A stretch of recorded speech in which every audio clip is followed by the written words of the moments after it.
अकोले तालुक्यामध्ये अनेक प्राचीन तीर्थक्षेत्र आहेत.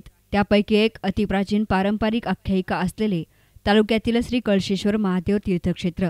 हे मंदिर प्राचीन पौराणिक असून ते सह्याद्रीच्या रांगेमध्ये ऐतिहासिक पट्टाकिल्ल्यांच्या पासून आग्नेय दिशेला 15 किलोमीटर आहे. मनमोहक महादेवाचे लिंग आणि त्यावर असणारी नागेशाची फणधारी पंचधातूची मूर्ती मन आकर्षून घेते. येथे शंभू महादेव तपासाधना करण्यासाठी बसल्याची आख्यायिका सांगितली जाते. आढळा नदीच्या तीरावर असलेल्या केळेश्वर येथे महाशिवरात्रीला दरवर्षी या ठिकाणी यात्रा भरते. महाशिवरात्रीच्या अगोदर येथे हरिनाम सप्ताह पार पडतो. अनेक भाविक दर्शनासाठी हजारोंच्या संख्येने हजेरी लावत असतात. टाकेद या तीर्थक्षेत्रापासून अगदी जवळ हे ठिकाण असल्यामुळे अनेक भक्तगण येथे वर्षभर येत असतात.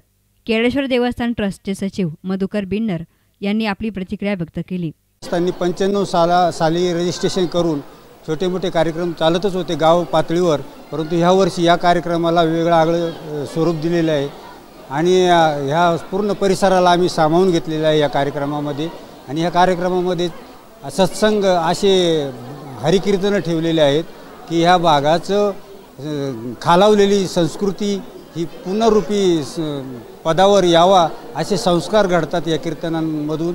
आणि आलेल्या भाविकांना संध्याकाळी जेवणं दिले जातात, प्रसाद दिला जातो आणि ह्या पंगतींना मदत ह्या वर्षी स्वरूप दिल्यामुळं गावोगावावर पंगती दिलेल्या आहेत, कीर्तनांना सहकार्य केलेलं आहे, अर्थसहाय्य केलेलं आहे आणि मग त्याच्यातूनच आम्ही हा कार्यक्रम चालवलेला आहे. त्यामध्ये हा शिवरात्रीनिमित्त कार्यक्रम असतो. या महाशिवरात्रीचं निमित्त माध्यम असं आहे की केळेश्वर दैवत आहे ना, हे फार प्राचीन आहे आणि रामायणाचा आधार आहे त्याच्यावर मी एक पुस्तकसुद्धा लिहिलेलं आहे आणि त्या पुस्तकामध्ये या मंदिराचं देवस्थानाचं तीर्थक्षेत्राचं पावित्र्य लिहिलेलं आहे. काय कशामुळं काय अशा पद्धतीचं हे केळेश्वर दैवत आहे.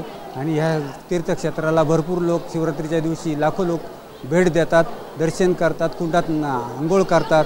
आंघोळ केल्याने, देवदर्शन केल्याने, सोमवार उपवास केल्याने अंगावर चटे पडलेले असते, कोडं जे असतं ते सुद्धा निर्मूलन होतं.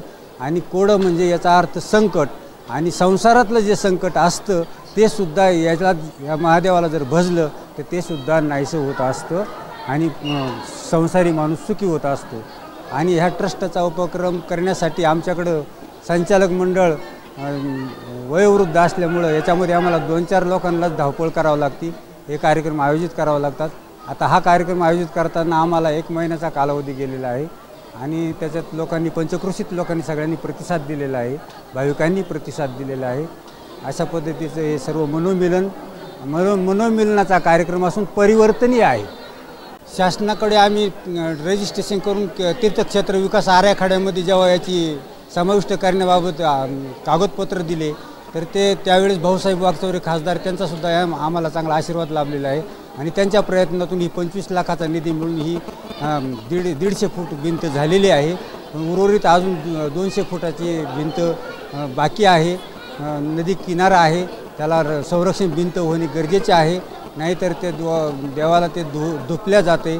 परिसर विकास करण्यासाठी आम्हाला जागा वाढवली पाहिजे आणि तीर्थक्षेत्र विकास आराखड्यामध्ये गेल्यामुळे आता आमचा प्रस्ताव कलेक्टरकडं मंजूर होऊन जिल्हा परिषदमध्ये आहे.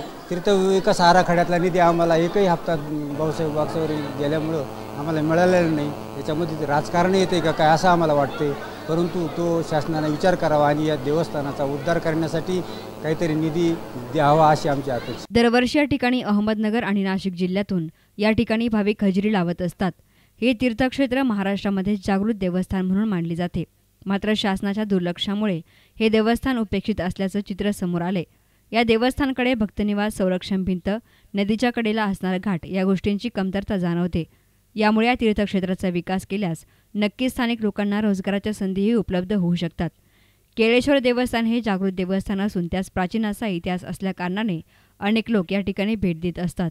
मनमोहक निसर्गरम्य वातावरणात असलेल्या तीर्थक्षेत्राचा विकास होणं ही काळाची गरज आहे.